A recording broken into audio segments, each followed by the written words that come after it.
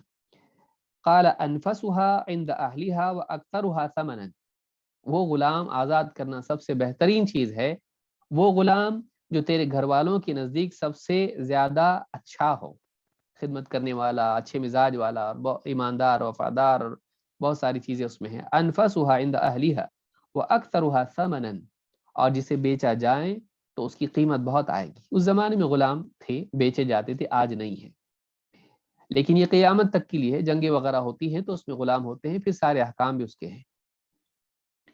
قال قلت فإن لم افعل، کہا کہ اگر میں یہ نہیں کر سکوں، یہ چیزیں نہیں کر سکوں، قال تعین صانعا او تصنع لاخرق، کہا کہ تو کسی کام کرنے والے کی مدد کرے، اسسٹنس اس کو دے، سپورٹ اس کو کرے، یا او تصنع لاخرق، یا پھر کوئی آدمی جو خود اپنا کام نہیں کر سکتا ہو، لاغر ہو، اپاہج ہو، یا کچھ اور مسئلہ اس کا ہو جو نہیں کر سکتا ہو، تو ایسے انسان کی تو مدد یا اس کے لیے کر دے، کام اس کا کام کر دے۔ تو یہ کیا ہے، کسی کو فارم بھرنے آتا ہی نہیں، تو آپ نے کہا ٹھیک لائیے میں بھر کے دیتا ہوں، فارم بھر کے دے دیا آپ نے اس کو۔ یا کوئی آدمی کچھ نہیں کر پا رہا ہے تو آپ نے اس کی مدد کر دی، کچھ بوجھ نہیں اٹھا پا رہا ہے آپ نے اس کی مدد کر دی۔ تعین صانعا او تصنع لاخرق، قال قلت یا رسول اللہ ارأیت ان ضعفت عن بعض العمل، کہا کہ اللہ کے رسول ذرا یہ تو بتائیے میں کمزور پڑ جاؤں، یہ چیزیں نہیں کر سکوں تو کیا کروں، ان میں سے بہت ساری چیزیں نہیں کر سکتا میں، اگر نہ کر پاؤں تو کیا؟ قال تکف شرک عن الناس فإنها صدقة منك على نفسك، کہا کہ پھر تم اپنے شر سے دوسروں کو محفوظ رکھو، اپنے شر سے دوسروں کو محفوظ رکھو، اپنی تکلیف کسی اور کو تکلیف نہ پہنچاؤ، یہ بھی تمہارا اپنے آپ پر اپنی طرف سے صدقہ ہے، یہ بھی صدقہ ہے کہ تم کسی کو نقصان نہیں پہنچاؤ، اپنے شر کو اپنے تک روکے رکھو۔ ہر انسان کے اندر شر ہوتا ہے، ہر انسان کے اندر کچھ نہ کچھ ایسی چیزیں ہوتی جس سے وہ دوسروں کو نقصان پہنچا سکتا ہے، غصہ آتا ہے اس کو، کبھی کچھ کر سکتا ہے، کہا کہ اپنے شر سے دوسروں کو محفوظ رکھو، فإنها صدقة منك على نفسك، یہ تیری طرف سے خود تیرے اوپر صدقہ ہے، یہ تیری طرف سے تیرے اوپر صدقہ ہے۔ امام البخاری نے کتاب العتق میں اس کو 2518 پر، اور امام مسلم نے حدیث نمبر 84 پر کتاب الایمان میں اس کو ذکر کیا ہے، اور الفاظ مسلم کے ہیں۔ تو اس حدیث سے بات معلوم ہوتی ہے کہ انسان کچھ نہیں کر سکتا ہے، اپنے شر سے دوسروں کو محفوظ رکھ، یہ بھی صدقہ ہے۔ اتنا تو کر سکتا ہے کہ ایک انسان کسی کو نقصان نہ پہنچائے، اپنی زبان سے کسی کا دل نہ دکھائے، اپنی باتوں سے کسی کو تکلیف نہ پہنچائے، کسی کی عزت خراب نہ کرے، کسی کا دل نہ دکھائے، کسی کو گالی نہ دے، کسی کو دھوکہ نہ دے، یا ہاتھ کسی پر نہ اٹھائے، ظلم کسی پر نہ کرے، کسی کے لیے کوئی غلط کارروائی نہ کرے، میسیجز کچھ غلط نہ کرے کسی کی عزت کے خلاف، کسی کا دل دکھانے کے لیے۔ تو یہ ساری چیزیں جو ہیں یہ صدقہ میں آتی ہیں، کہ انسان کا دوسروں کو تکلیف نہ دینا بھی صدقہ ہے۔ تو یہ حدیث نمبر 9 کے ضمن میں ہم نے دیکھا کہ اسلام ایک ایسا دین ہے جس میں انسان کے لیے نجات کا کوئی ایک ہی راستہ نہیں ہے، بلکہ صراط مستقیم تو ایک ہی ہے، لیکن اس صراط مستقیم پر اسباب جو ہیں، نیکیوں کے راستے، نیکیوں کے وسائل بہت زیادہ ہیں۔ اسلام میں بہت ساری نیکیاں بتائی گئی ہیں جن کے ذریعے سے ایک انسان اپنے آپ کو جہنم سے بچا کر جنت میں لے جا سکتا ہے، اللہ کی توفیق سے۔ اللہ تعالی ہم سب کو ان نیکیوں کی توفیق عطا فرمائے۔ چلیے آگے بڑھتے ہیں، حدیث نمبر 10۔ ابو ذر رضی اللہ تعالیٰ سے روایت ہے، وعن ابی ذر قال قال رسول اللہ صلی اللہ علیہ وسلم لا تحقرن من المعروف شيئا ولو ان تلقى اخاك بوجه طلق۔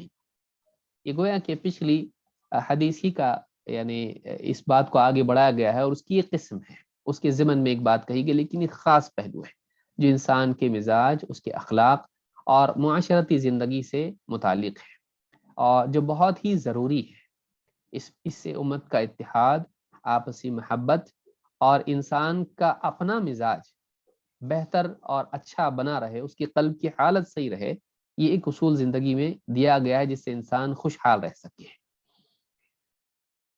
ابو ذر رضی اللہ تعالیٰ عنہ سے روایت ہے، کہتے ہیں قال رسول اللہ صلی اللہ علیہ وسلم، اللہ کے رسول صلی اللہ علیہ وسلم نے فرمایا، لا تحقرن من المعروف شیئا، کسی بھی نیکی کو کمتر مت سمجھو، کسی بھی نیکی کی حقارت تمہارے دل میں نہیں ہونا چاہیے، یعنی یہ کہ بہت بڑی چیز نہیں ہے، ایسا نہیں، تمہارے دل میں کسی نیکی کو تم چھوٹا مت سمجھو۔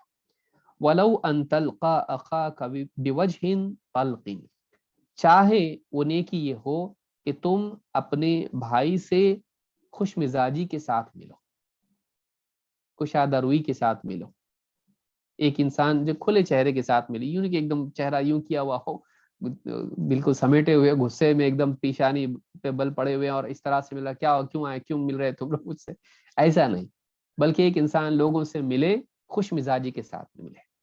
اس حدیث میں دو بنیادی باتیں ہیں جس کو سمجھنا، اور بہت عمدہ باتیں ہیں۔ ایک یہ کہ انسان کو ہر نیکی کی قدر کرنا چاہیے، کسی نیکی کو چھوٹا نہیں سمجھنا چاہیے کہ میں بہت ٹاپ لیول کا انسان ہوں، میں بڑی بڑی نیکیاں کرتا ہوں، نہیں، نیکی چھوٹی بڑی مراتب ہیں دین میں، اور کسی نیکی کو انسان چھوٹا نہ سمجھے، کیونکہ جس انسان کو انسان کمتر سمجھتا ہے اس کو کھو دیتا ہے، جس انسان کی قدر کرتا ہے اس کو سنبھالتا ہے، اس کو پانے کی کوشش کرتا ہے، اور چھوٹی چھوٹی نیکیاں مل کے بڑی چیز بنتی، بلکہ انسان کا مزاج بہتر بنتا ہے جب آدمی مسلسل نیکیوں کا عادی ہوتا ہے، اور نیکی کو کم سمجھنا اس سے محرومی کا سب سے بڑا ذریعہ ہے، پہلا قدم ہے، سمجھ لیجیے۔ تو لہٰذا انسان کا مزاج ایک یہ ہو کہ وہ نیکیوں کی قدر کرنے والا ہو اور کسی نیکی کو چھوٹا نہ سمجھتا ہو۔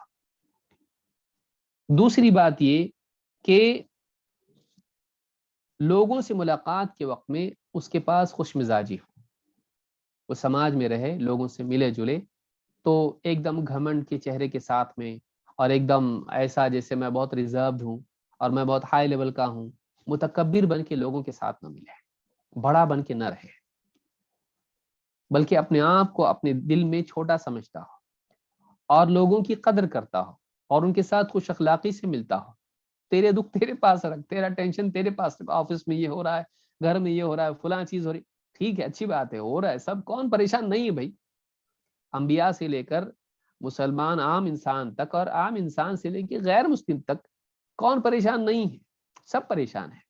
اگر ہر انسان ملاقات کے وقت میں اپنی پریشانی دوسروں پر انڈیلنے لگے تو سماج جہنم بن جائے گا۔ ایک انسان اپنی پریشانیوں کے باوجود لوگوں سے جب ملاقات کرے تو وہ خوش مزاجی کے ساتھ ان لمحات سے محظوظ ہو، تاکہ وہ کم سے کم اس کے لیے صحرا میں بالکل یعنی آسانی دخلستان کی طرح ہو جائے، وہ کچھ لمحات جو لوگوں کے ساتھ رہتا ہے وہ خوش اخلاقی کے ذریعے سے اس کے لیے ثواب کا بھی ذریعہ بنے اور اس کے غم کو ہلکا کرنے کا بھی ذریعہ بنے۔ تو اس حدیث میں دو باتیں بیان ہوئی، اس کو ہم سمجھنے کی کوشش کریں گے انشاءاللہ آج کے درس میں۔ پہلی بات، اللہ کے رسول صلی اللہ علیہ وسلم فرماتے ہیں، لا تحقرن من المعروف شیئا، کسی بھی نیکی کو حقیر مت سمجھو۔ قاضی ایاز کہتے ہیں اکمال المعلم میں، کہتے ہیں فیہ الحض علی فعل الخیر قل او کثر والا تحقر منہ شیئا، کہتے ہیں اس حدیث میں اس بات کی ترغیب ہے کہ انسان خیر کے کاموں کو کرے، چاہے وہ چھوٹے ہوں یا بڑے ہوں، وہ خیر کا کام ضرور کرے، چھوٹا ہو تو بھی کرے، چھوٹا نہیں ہو جائے گا وہ۔ بعض لوگوں کا کیسے رہتا ہے، ہم بڑی بڑی نیکیاں کرتے ہیں، چھوٹی چھوٹی نیکیاں ہم نہیں کریں گے، اور یہ ہوتا ہے۔ بعض اوقات آدمی اسلام میں داخل ہوتا ہے یا ایک آدمی دین کی طرف آتا بے دینی سے، وہ چھوٹی چھوٹی سنتوں پہ عمل کرتا ہے، کوئی سنت چھوٹی نہیں ہوتی ہے لیکن آسان ہوتی ہے۔ چیزوں کا بعض اوقات آسان ہونا اور شہرت سے دور ہونا، انسان ان چیزوں کو چھوٹا سمجھ لیتا ہے۔ تو شروعات میں تو آدمی چھوٹی چھوٹی چھوٹی ہر ارے آج ایک بات معلوم ہوئی، فلاں چیز معلوم ہوئی، یہ بھی دین ہے، یہ بھی سنت ہے، یہ بھی نیکی ہے، آدمی اس کو کرتا ہے۔ لیکن ایک وقت کے بعد جب وہ پروفیشنل دیندار ہو جاتا ہے، وہ سالوں سال عادی دیندار کا ہو گیا، اس کے بعد وہ کیا کرتا ہے، تو ہم پہلے کرتے تھے یہ، لیکن اب وہ کیا کرتا ہے، اس چیز کو دین سمجھ کے نہیں کرتا ہے، وہ بچوں کے لیے ہے، وہ فلاں کے لیے ہے، وہ نئے نئے لوگوں کے لیے، میرے لیے نہیں ہے۔ کیوں نہیں ہے؟ نیکی نیکی ہے، چاہے وہ چھوٹی ہو یا بڑی ہو، کیونکہ ہر نیکی، اس کی نیکی کا قیمتی ہونا اسی سے معلوم ہوتا ہے کہ اللہ اس سے خوش ہوتا ہے، اللہ اس سے راضی ہوتا ہے، اس پر ثواب ملتا ہے، جنت سے وہ قریب کرتی ہے۔ اس سے بڑھ کے کیا؟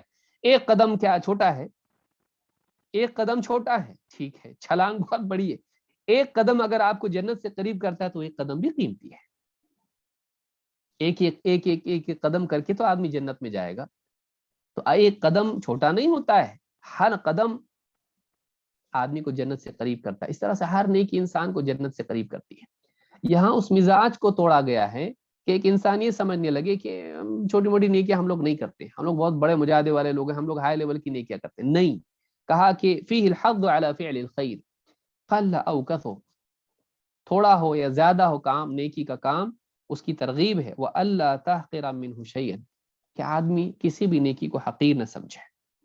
شیخ محمد ابن علی ابن آدم الاثیوبی کہتے ہیں وَمِنْهَا النَّهْيُ عَنِ التَّهَاوُنِ بِالْمَعْرُوفِ وَإِنْ قَلَّ، اس حدیث میں اس بات کی ترغیب ہے کہ آدمی نیکی کے کاموں کو کمتر نہ سمجھے، چاہے وہ تھوڑے کیوں نہ ہو، چھوٹے کیوں نہ ہو۔ البحر المحیط میں انہوں نے بات کہی ہے۔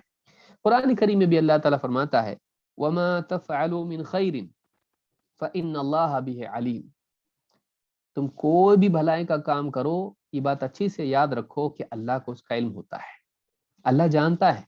یعنی من خیر میں تقلیل کا انداز ہے کہ چاہے کچھ بھی نیکی تمہاری ہو، چھوٹی سی چھوٹی نیکی کیوں نہ ہو، اللہ کو معلوم ہوتی ہے۔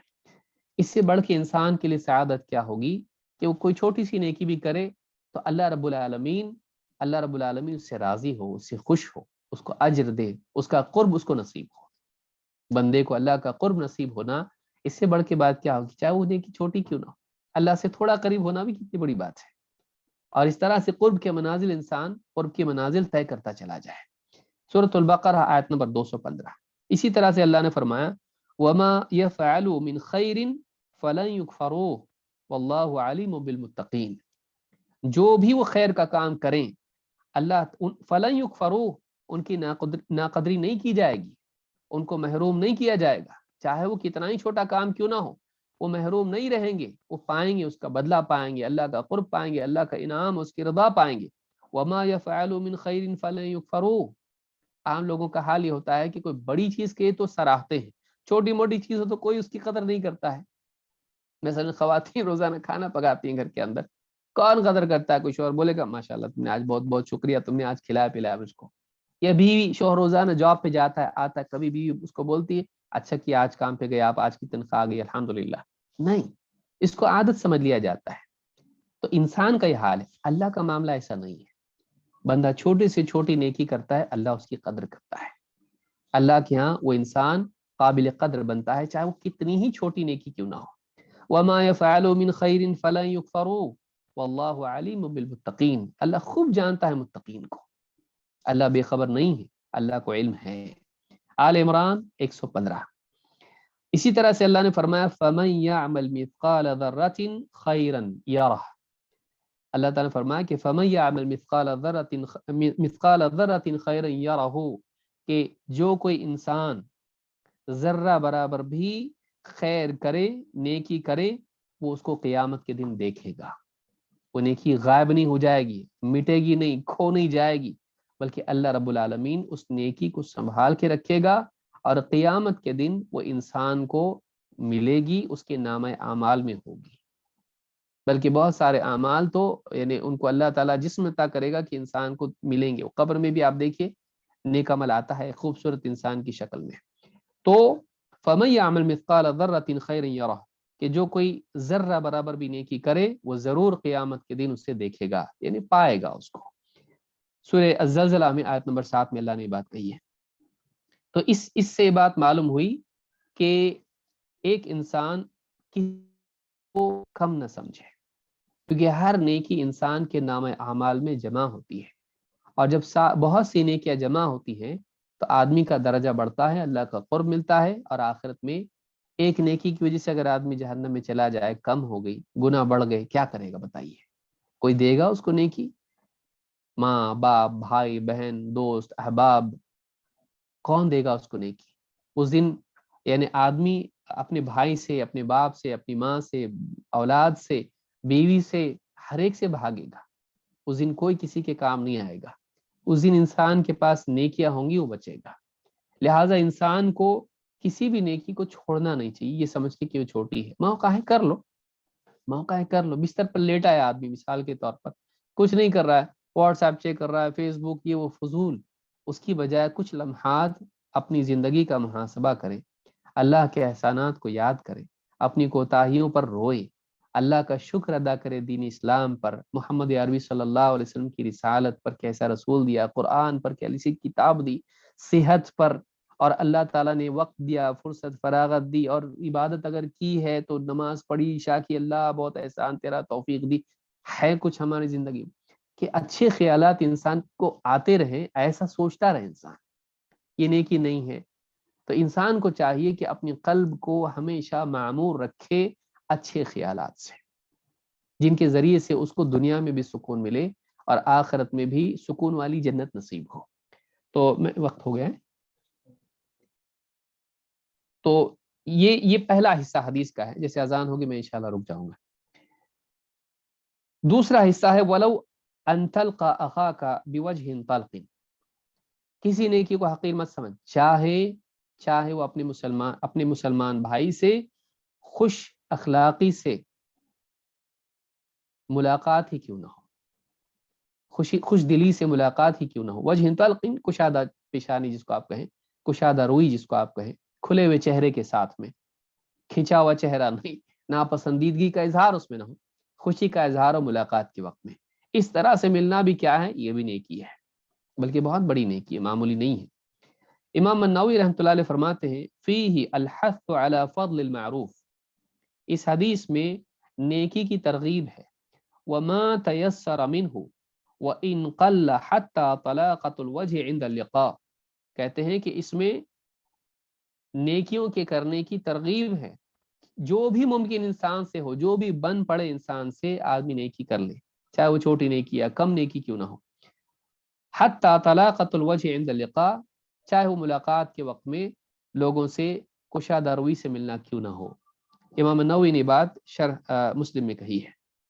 اسی طرح سے قاضی ایاز کہتے ہیں فیہ ان طلاقۃ الوجہ للمسلمین والانبساط الیہم محمود مشروع مثاب علیہ، کہتے ہیں کہ اس حدیث میں اس بات کی دلیل ہے کہ مسلمانوں سے خوش اخلاقی کے ساتھ، خوش روئی کے ساتھ ملنا اور محبت کے ساتھ میں خوشی کا اظہار کرتے ہوئے ان سے ملنا، یہ اسلام میں پسندیدہ چیز ہے اور شریعت کے اعمال میں سے ہے، نیکیوں میں سے ہے، اور اس پر ثواب بھی ملے گا۔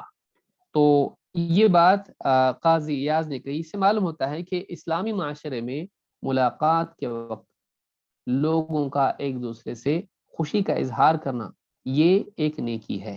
انشاءاللہ اس بارے میں تفصیل سے مزید اور باتیں، احادیث اور نبی صلی اللہ علیہ وسلم کا کیا اخلاق تھا لوگوں کے ساتھ میں، انشاءاللہ یہ بھی ہم کچھ وقت کے بعد دیکھیں گے۔ یہاں نماز کا وقت ہو گیا ہے، لہٰذا میں اجازت چاہوں گا۔ اقول ھذا واستغفر اللہ لی ولکم۔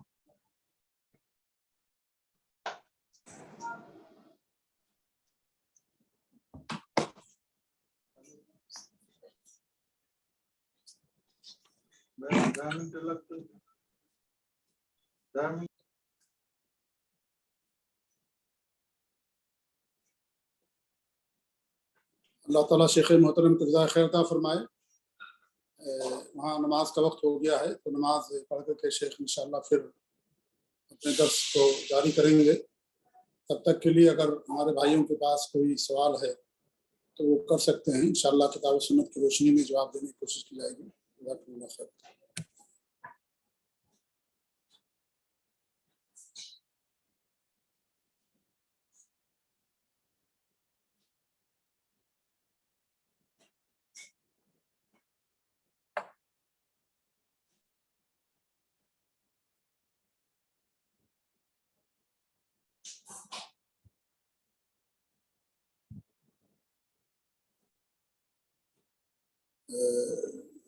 فہیم الرحمان صاحب کوئی سوال ہے کسی بھائی کا؟ میں انتظار کر رہا ہوں شیخ. جی جی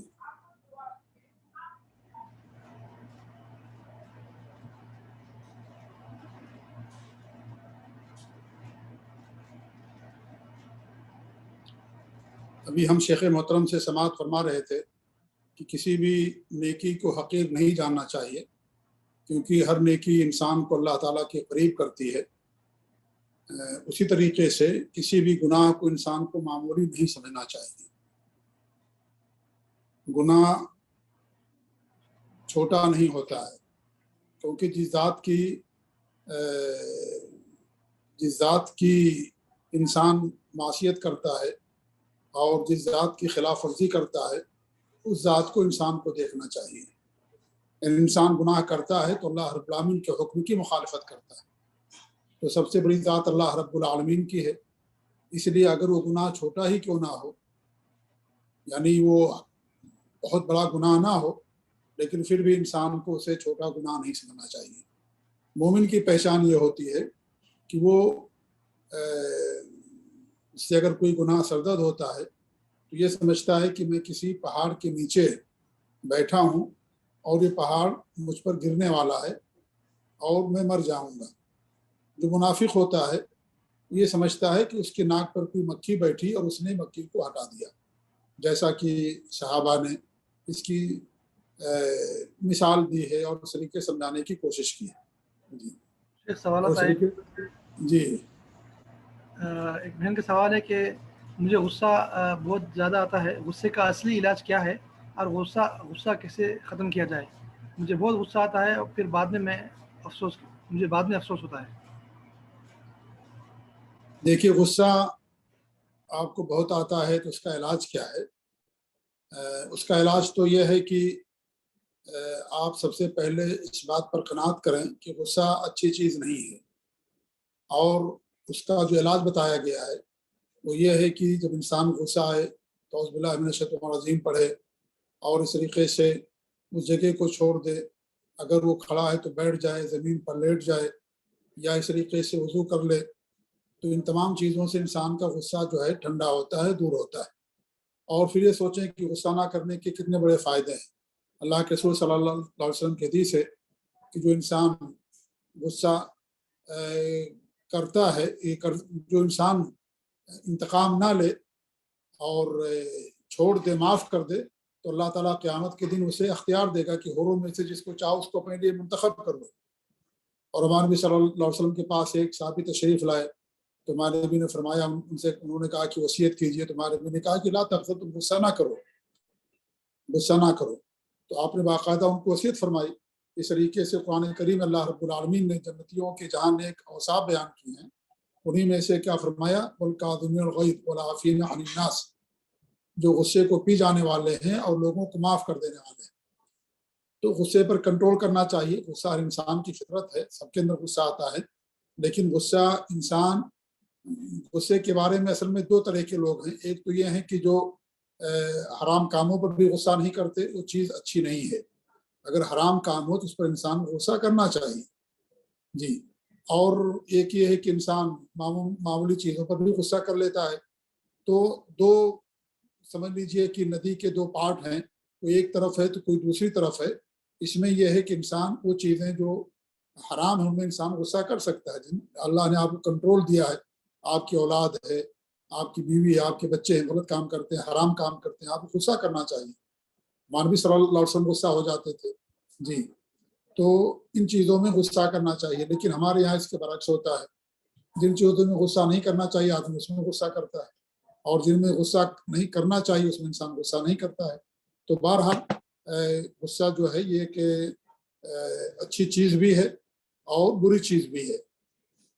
اچھائیوں پر برائیوں پر انسان کا غصہ ہو جانا یہ ہم سے مطلوب ہے، تاکہ ہمارے بچوں کی اصلاح ہو اور جو ہمارے ماتحت ان کی اصلاح ہو. اور جو چھوٹی چھوٹی چیزیں ہیں اور دنیاوی چیزیں اس پر انسان کو غصہ ہونا، اس سے انسان کو منع کیا گیا ہے. اللہ سے دعا بھی کریں، قرآن کی تلاوت کریں، اور اس طریقے سے ان لوگوں کے ساتھ رہیں جو بردبار لوگ ہیں، اچھے لوگ ہیں، اخلاق مند لوگ ہیں، اور غصہ نہیں کرتے تو ان تمام چیزوں سے انشاءاللہ غصہ انسان کا کم ہوگا. جی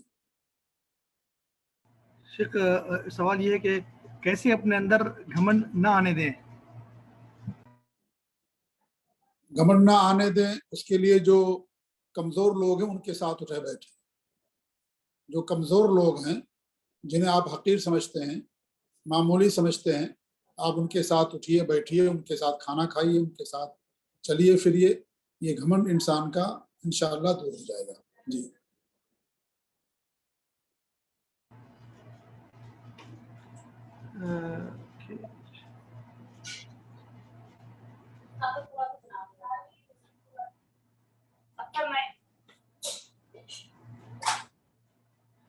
میرے جاننے والے نے چھٹویں دن حقیقہ کیا ہے، کیا وہ صحیح ہے؟ حقیقہ کب کرنا صحیح ہے؟ عقیقہ 7ویں دن ہوتا ہے. عقیقہ جو ہے 7ویں دن ہے. اللہ کے رسول صلی اللہ علیہ وسلم کی حدیث ہے تو ذبح عنہ یوم سابعہ، اس کے 7ویں دن عقیقہ کیا جائے گا. تو عقیقے کی شروعات جو ہے 7ویں دن سے ہے. اگر ان کو نہیں معلوم تھا انہوں نے کر لیا تو انشاءاللہ عقیقہ ادا ہو جائے گا. لیکن بہرحال 7ویں دن سے عقیقے کی شروعات ہوتی ہے. اس سے پہلے آپ نے کبھی عقیقہ نہیں کیا، نہ صحابہ نے نہ کسی اور نے. اور نام دیکھیے 7ویں دن 3 چیزیں ہوتی ہیں. ایک تو بچے کا نام رکھا جاتا ہے اور بچے کے سر کے بال بوڑھے جاتے ہیں. تو نام انسان پہلے بھی رکھ سکتا ہے. جیسے ہمارے نبی صلی اللہ علیہ وسلم کی جو لوڈی تھی ماریہ قبطیہ رضی اللہ تعالیٰ عنہ، جب ان کو بچہ پیدا ہوا تو اسی رات آپ نے ان کا نام ابراہیم رکھا. اسی رات جب ان کی ولادت ہوئی. تو 7ویں دن 3 کام ہے، لیکن یہ نام کا ثبوت مل گیا کہ انسان پہلے بھی رکھ سکتا ہے.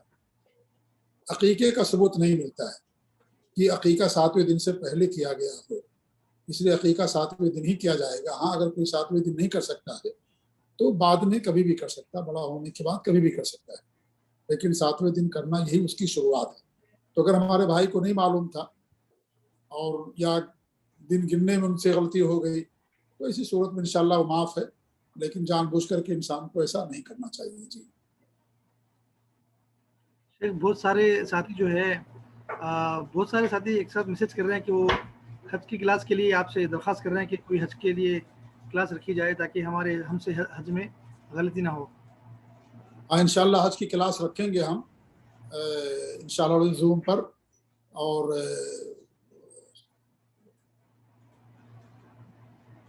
اسی ہفتے میں یا آنے والے ہفتے میں رکھیں گے انشاءاللہ، کیونکہ ابھی ٹائم ہے حج جانے میں. تو آئندہ ہفتے بھی اگر ہم رکھتے ہیں 1 تاریخ سے تو بھی انشاءاللہ جو ہے ہمارے لیے پاس ٹائم رہے گا. 3 دن کی کلاس رکھیں گے 1 گھنٹے کی انشاءاللہ یا 50 منٹ کی، مغرب سے عشاء کے درمیان. مغرب سے عشاء کے درمیان، کیونکہ جمعہ کو ہمارے یہاں شے کی کلاس ہوتی ہے. جمعہ کے دن ہم کر نہیں سکتے ہیں، اور باقی دنوں میں 4 بجے لوگ ڈیوٹی پر رہتے ہیں، ہم میں بھی نہیں کر سکتے ہیں. تو اس لیے جو ہے انشاءاللہ اتوار پیر منگل یہ 3 دن سعودی عرب کے ٹائم کے مطابق مغرب کی نماز کی بعد سے لے کر کے عشاء تک انشاءاللہ ہم کرنے کی کوشش کریں گے. جی جی ایک بہن کا سوال ہے کہ کوئی بڑے عہدے پر ہے اور بہت پریشان کر رہا ہے، کون سی دعا پڑھی جائے؟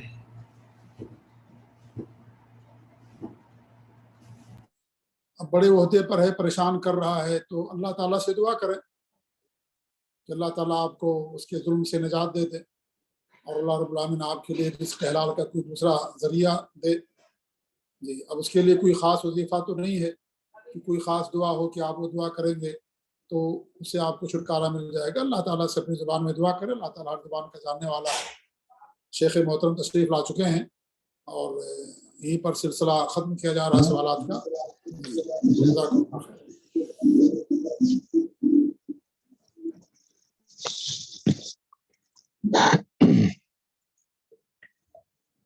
الحمد للہ رب العالمین والصلاة والسلام علی سید الانبیاء والمرسلین نبینا محمد وعلی آلہ وصحبہ اجمعین، اما بعد. پچھلی مجلس میں ہم نے ایک حدیث شروع کی جس میں اللہ کے نبی صلی اللہ علیہ وسلم فرماتے ہیں لا تحقرن من المعروف شیئا ولو ان تلقى اخاك بوجه طلق. کسی نیکی کو بھی حقیر نہ سمجھ، چھوٹا نہ سمجھ، چاہے تیرا اپنے مسلمان بھائی سے خوش دلی سے، خوش اخلاقی سے خوش روئی سے ملاقات کرنا ہی کیوں نہ ہو۔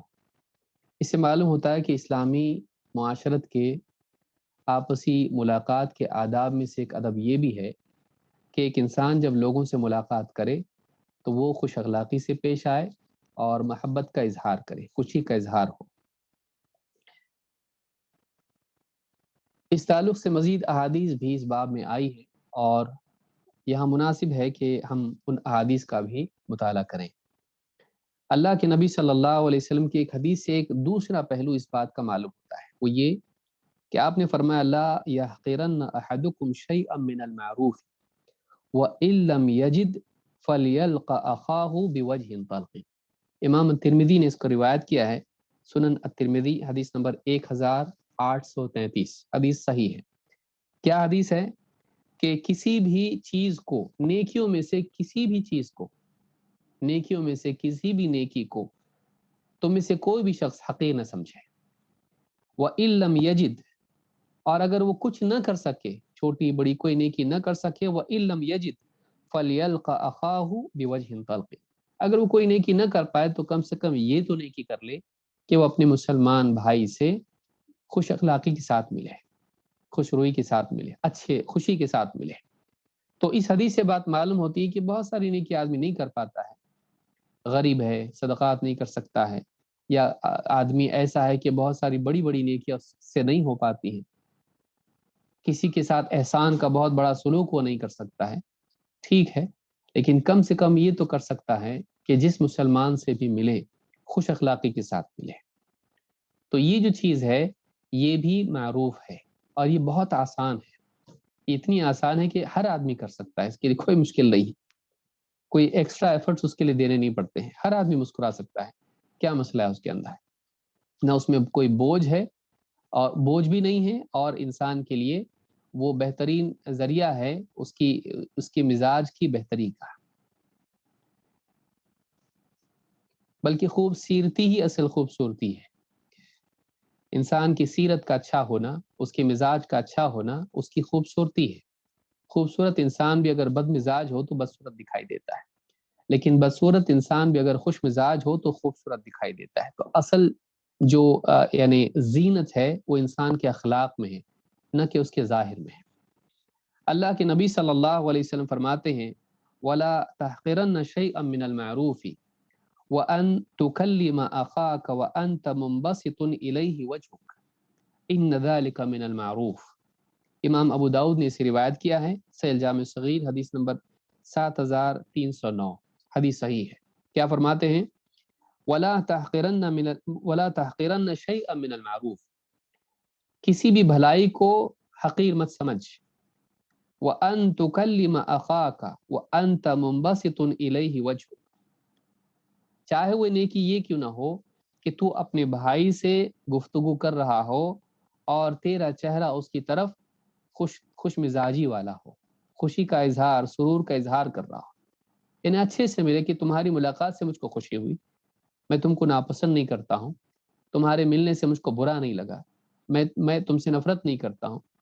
تو اس طرح سے انسان کا کسی مسلمان سے ملاقات کے وقت میں خوشی کا اظہار کرنا، اچھے اخلاق سے اس سے ملنا، کہا کہ چاہے اتنا ہی کیوں نہ ہو، اس کو حقیر مت سمجھو، کوئی چھوٹی چیز نہیں ہے، کوئی چھوٹی چیز نہیں ہے۔ ان ذالک من المعروف، یہ چیز بھی معروف میں سے ہے، یہ چیز بھی بھلائیوں میں سے، یہ اچھائی ہے، یہ خیر ہے۔ تو اس حدیث سے بھی یہ بات معلوم ہوئی کہ انسان کو لوگوں سے ملتے وقت میں خوشی کا اظہار کرنا چاہیے۔ اسی طرح سے ایک حدیث میں آپ نے فرمایا تبسمک فی وجہ اخیک لک صدقہ، کہ تیرا اپنے بھائی کو دیکھ کر مسکرا دینا یہ بھی تیرے لیے صدقہ ہے۔ کیا خرچ آتا ہے اس میں انسان کے لیے؟ آدمی مسلمان کو دیکھ کے مسکرائے، ضروری نہیں آپ اس کو پہچانتے ہو، آپ نے کسی کو مسلمان ملا راستے میں سلام کیا، مسکرا دیا آپ اس کو، یہ صدقہ ہے، اس پر بھی ایک صدقے کا ثواب ملتا ہے۔ آپ سوچئے دن بھر میں آدمی کتنے لوگوں سے ملتا ہے، کیا جاتا ہے اس کا، کیا نقصان ہوگا اس کا اگر وہ لوگوں سے خوش اخلاقی سے پیش آئے، اس کا اپنا مزاج صحیح ہوگا اس سے، چاہے وہ دنیا بھر کی پریشانی اس کے پیچھے ہو، لیکن ایک آدمی مسکرا دے کسی کو دیکھ کے، تھوڑا وزن اس کا کم ہو جاتا ہے تکلیفوں کا۔ تو کہا کہ تبسمک فی وجہ اخیک لک صدقہ، تیرا اپنے مسلمان بھائی کو دیکھ کر مسکرانا یہ بھی صدقہ ہے۔ امام البخاری نے الادب المفرد میں، امام الترمذی نے اور اسی طرح سے امام ابن حبان نے اس کو روایت کیا ہے، اور صحیح الجامع الصغیر حدیث نمبر 2908 حدیث صحیح ہے۔ الراغب الاصفہانی کہتے ہیں قال سفیان ابن عیینہ بنی ان البر شیء ہین وجہ طلیق وکلام لین۔ یہ ابیات میں سے ہیں، محاضرات الادباء میں یہ بات انہوں نے لکھی ہے، جلد 1 صفحہ نمبر 340۔ کہتے ہیں کہ سفیان ابن عیینہ بڑے محدثین میں سے گزرے، اور ان کی حکمت کی باتیں معروف ہیں۔ ابن حجر نے تہذیب التہذیب میں بہت سارے اقوال ان کے ذکر کیے ہیں جو حکمت کی باتیں ان کی ہیں، بلکہ بعض علماء نے ان کے بارے میں کتابیں بھی لکھی ہیں۔ کہتے ہیں کہ وہ کہا کہ بنیہ ان البر شیء ہین، کا بیٹا نیکی جو ہے ایک بہت ہی آسان چیز ہے، اس کا بوجھ نہیں ہوتا ہے، وہ ہلکی ہوتی ہے۔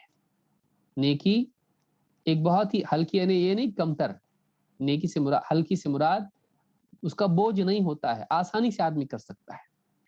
بنیہ ان البر شیء ہین وجہ طلیق وکلام لین، کہتے ہیں کہ نیکی بہت آسان چیز کا نام ہے۔ خوش روئی سے ملنا، وجہ طلیق وکلام لین، اور نرم بات کرنا، خوش مزاجی سے چہرہ اپنا خوش دلی والا رکھنا، کشادہ روئی والا رکھنا، اور نرم بات کرنا۔ تو یہ 2 چیزیں ہیں، بس یہ نیکی ہے، اتنا آسان ہے نیکی کرنا۔ 50 لوگوں سے دن بھر میں انسان ملتا ہے، آدمی بس اس بات کو یاد رکھ لے، دن بھر میں کتنے بوری نیکیوں کے گھر پہ لے کے آئے گا، تجوری بھر جائے گی اس کی نیکیوں کی، کتنے لوگوں سے ملتا ہے۔ تو یہ جو چیز ہے نیکی کے بارے میں ہے۔ شیخ عبد الرحمن مبارک پوری رحمہ اللہ فرماتے ہیں تحفۃ الاحوذی میں، جو ترمذی کی شرح ہے، فرماتے ہیں قولہ فلیلق اخاہ بوجہ طلق ضد العبوس، یعنی ایک انسان کا منہ پھلائے رہنا، غصے میں لوگوں سے ملنا، یہ اچھی چیز نہیں ہے۔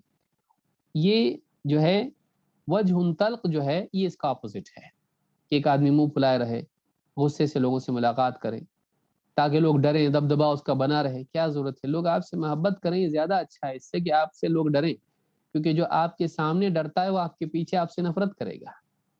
جو آپ کے سامنے ڈرتا ہے ان میں سے اکثر آپ سے آپ کے پیچھے نفرت کرتے ہیں۔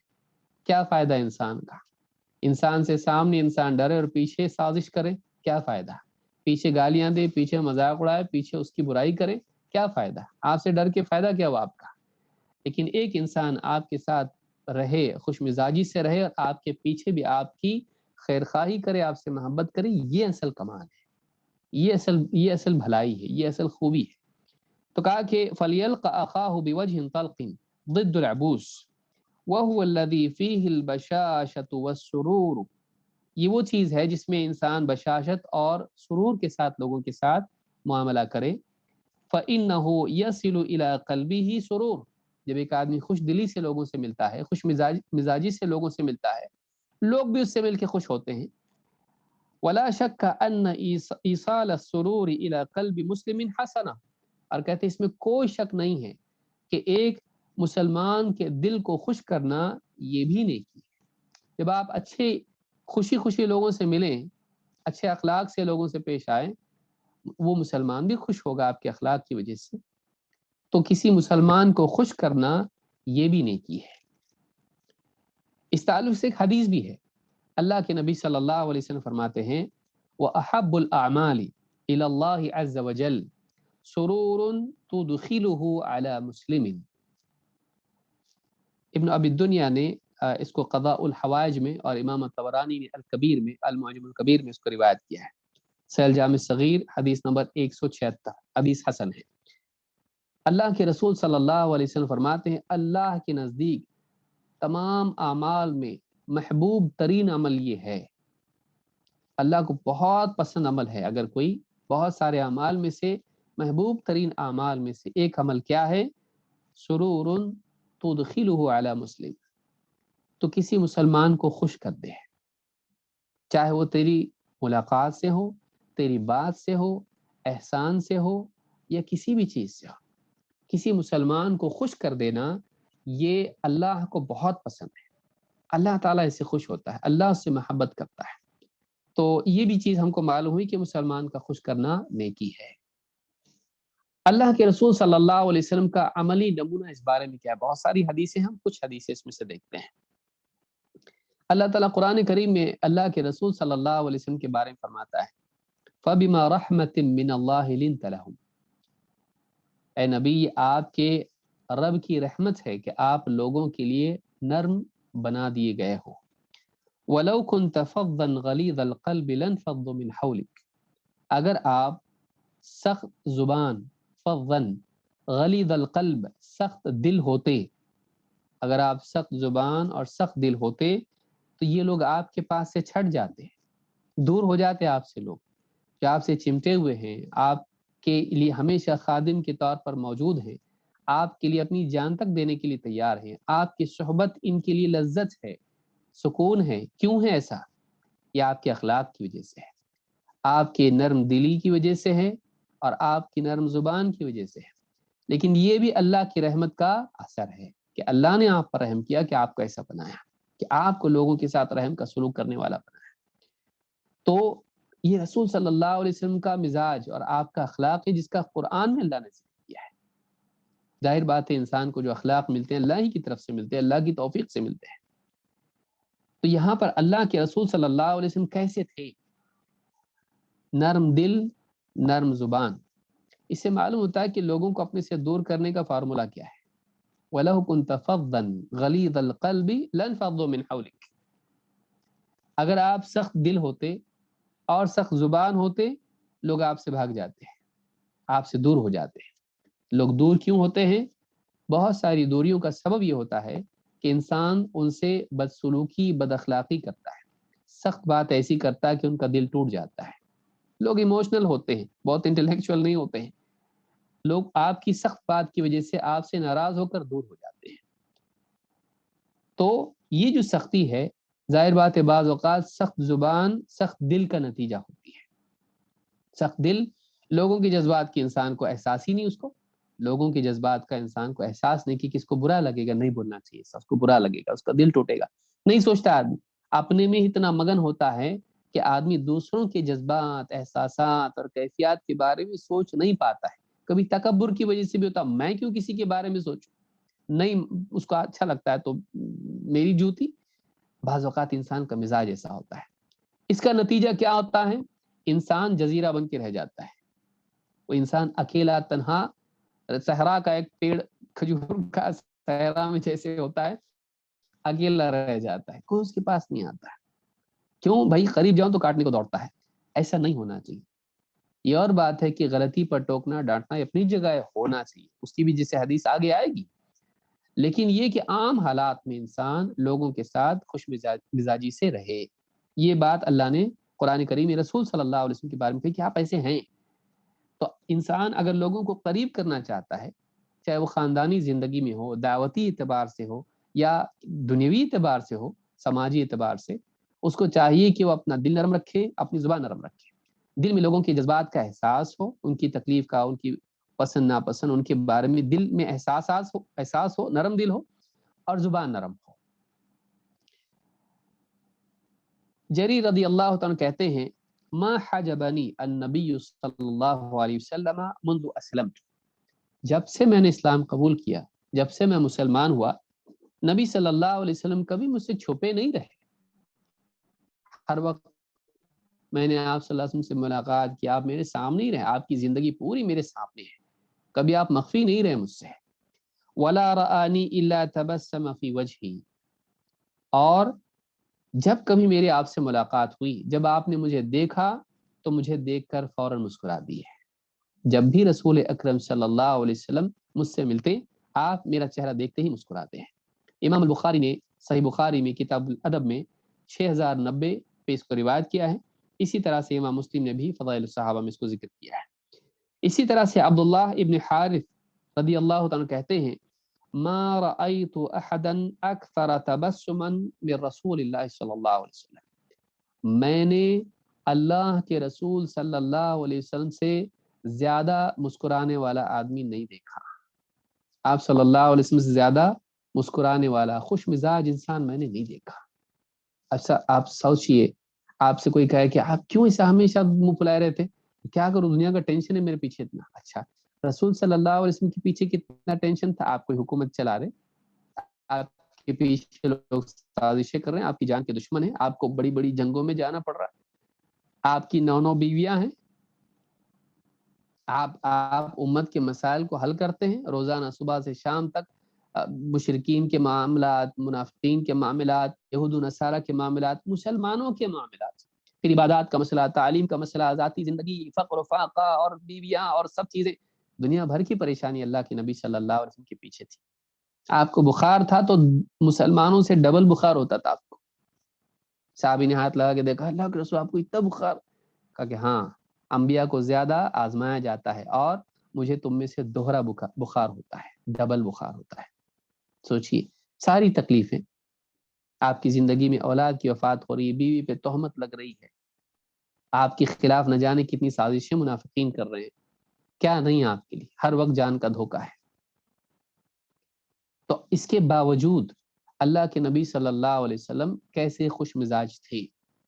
باہر کی چیزیں آپ کے اندر کو بدلنا نہیں چاہیے، کیونکہ اندر اللہ سے تعلق، اللہ پر اعتماد، اللہ کی طرف سے ملی ہوئی نعمتوں پر شکر، آخرت کا یقین، آخرت کی امید، اللہ کی نصرت و مدد کا یقین، ساری چیزیں مومن کو جو ہیں اندر سے ہلاتی نہیں ہیں، اس کا پلر ہمیشہ سیف رہتا ہے، پلر ہلتا نہیں ہے۔ نبی صلی اللہ علیہ وسلم کو آپ کبھی فرسٹریٹڈ نہیں دیکھیں گے، حالانکہ اتنی پریشانیاں آپ کے پیچھے تھی، ایک دم یعنی ڈسٹرب ہو گئے ہیں ایک دم، اس طرح سے کبھی نہیں دیکھیں گے۔ غصے میں تھے آپ، غصہ آتا تھا آپ کو بھی، لیکن وہ اللہ کی خاطر ہوتا تھا، لیکن آپ ہمیشہ اپنے آپ کو سنبھالے رہتے تھے۔ اور ان حالات میں بھی دیکھیں، بیویوں کا مسئلہ اتنا بڑا ہوا، حضرت عمر رضی اللہ تعالیٰ گئے اور کچھ بات کی تو اللہ کے نبی صلی اللہ علیہ وسلم مسکرانے لگ گئے۔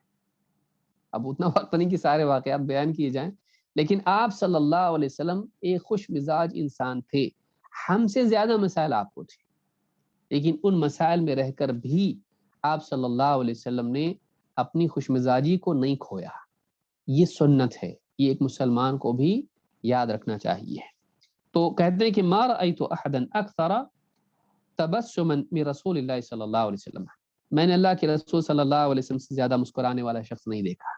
سنن ترمذی حدیث نمبر 3641۔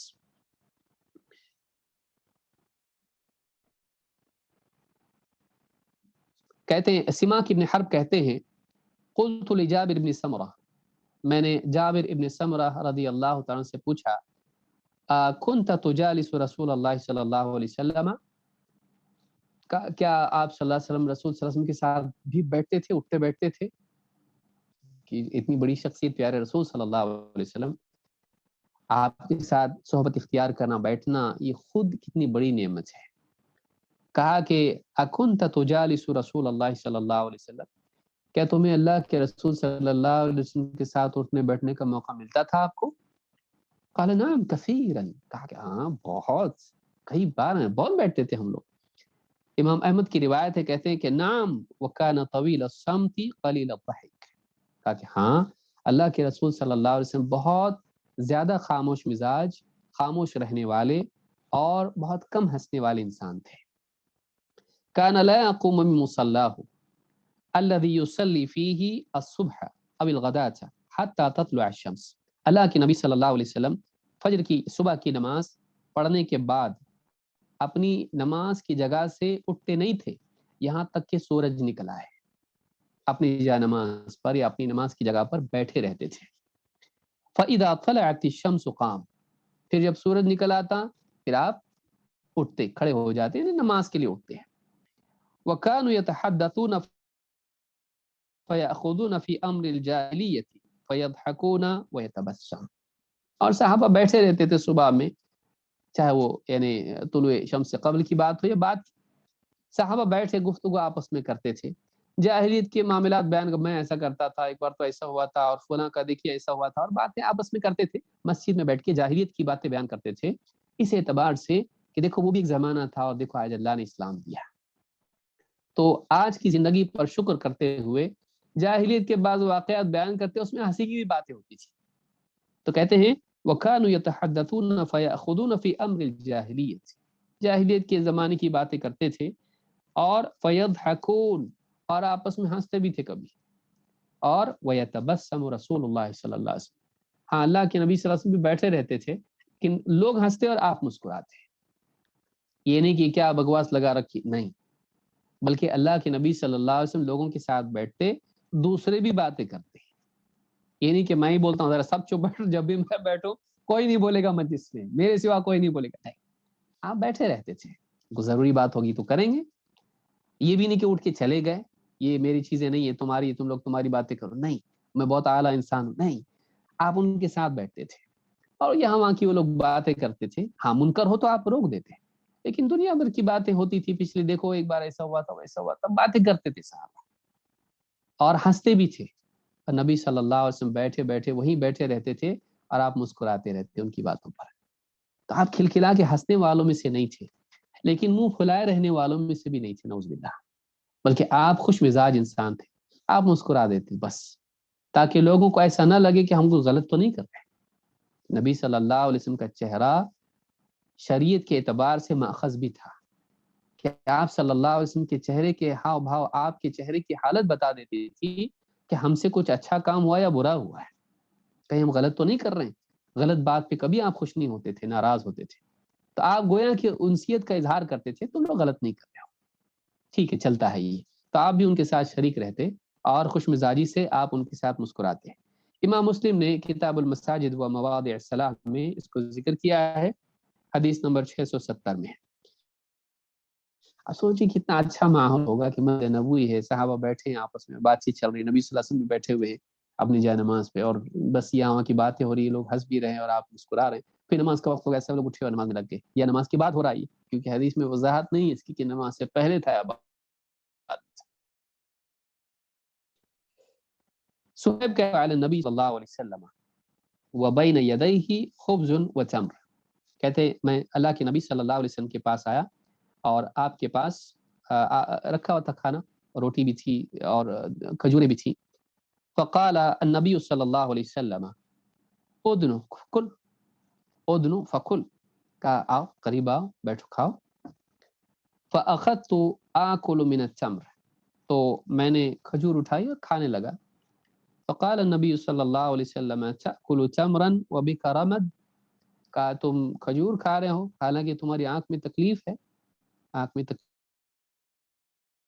ہونے کی وجہ سے تو کھجوریں کھانے سے ہی اور بڑھے گی، تکلیف ہوگی، تو کہا کہ آنکھ میں تو تکلیف ہے، پھر تم کھجور کھا رہے ہو، قال فقلت انی امضغ من ناحیۃ اخرى، کہا اللہ کے رسول میں یہ آنکھ دکھ رہی ہے، میں یہاں سے کھا رہا ہوں، تو ایسی جو ہے مزاح کے طور پر کہا کہ اللہ کے رسول جس آنکھ سے میں درد ہے وہاں سے نہیں، میں دوسری طرف سے چبا رہا ہوں، اس کو دوسری طرف سے چبا رہا ہوں، قال فقلت انی امضغ من ناحیۃ اخرى فتبسم رسول اللہ صلی اللہ علیہ وسلم، ان کی بات سن کے اللہ کے نبی صلی اللہ علیہ وسلم مسکرا دیے، تو یہ آپ صلی اللہ علیہ وسلم لوگوں کی یعنی مزاح کا ماحول وہاں تھا، صحابی دیکھے ادب بھی کرتے تھے، لیکن کبھی کبھی اللہ کے رسول صلی اللہ علیہ وسلم کو خوش کرنے کے اعتبار سے، کیونکہ ان کو بھی معلوم تھا آپ صلی اللہ علیہ وسلم کی زندگی کتنی پریشانیوں والی ہوتی ہے، تو وہ کبھی آپ سے ایسی بھی بات کر لیتے تھے جس میں مزاح ہوتا تھا، تو اللہ کے نبی صلی اللہ علیہ وسلم مسکرا دیے۔ صحابہ بھی خوش مزاج لوگ تھے، جیسے تصویر جلاد لوگ تھے، ایک دم غصے والے ایسے نہیں، وہ جنگیں کرتے تھے لیکن آپس میں خوش مزاج تھے۔ اشداء علی الکفار رحماء بینہم، کفار کے مقابلے میں بڑے سخت تھے، دشمنوں کے مقابلے میں سخت تھے، جنگ کے میدان میں شہسوار وہی تھے، لیکن آپس میں ایک دوسرے سے رحم کا سلوک کرنے والے تھے۔ ابن ماجہ نے اس روایت کو نقل کیا ہے، حدیث نمبر 3443 پر، حدیث حسن ہے۔ کبھی کسی مصلحت کی بنیاد پر ناراض بھی ہو سکتے ہیں، شیخ ابن عثیمین رحمہ اللہ فرماتے ہیں، یعنی ایک آدمی بعض اوقات یہ ہوتا ہے خوش مزاجی اتنی کہ بیوی غلط بات بھی کر رہی، شریعت کی مخالفت بھی کر رہی ہے تو بھی خوش ہے، نہیں بھائی اخلاق سے پیش آنا چاہیے، ڈانٹنا نہیں چاہیے، بچے بے حیائی کر رہے ہیں، گالی کر رہے ہیں، اور ناچ گانے کر رہے ہیں، کچھ کر رہے ہیں، اور یہ خوش مزاجی ہے، نہیں بھائی خوش مزاج رہنا چاہیے، حدیث میں آیا ہے، یہ بے وقوفی ہے، یہ بے دینی ہے، یہ دیوس ہے، جو آدمی گھر میں بے حیائی دیکھنے کے باوجود بھی اس پر ناراض نہ ہو، اس کو غصہ آنا چاہیے، شریعت کی مخالفت پر غصہ آنا بھی یہ اچھا مزاج ہے، یہ دین ہے۔ شیخ ابن عثیمین رحمہ اللہ فرماتے ہیں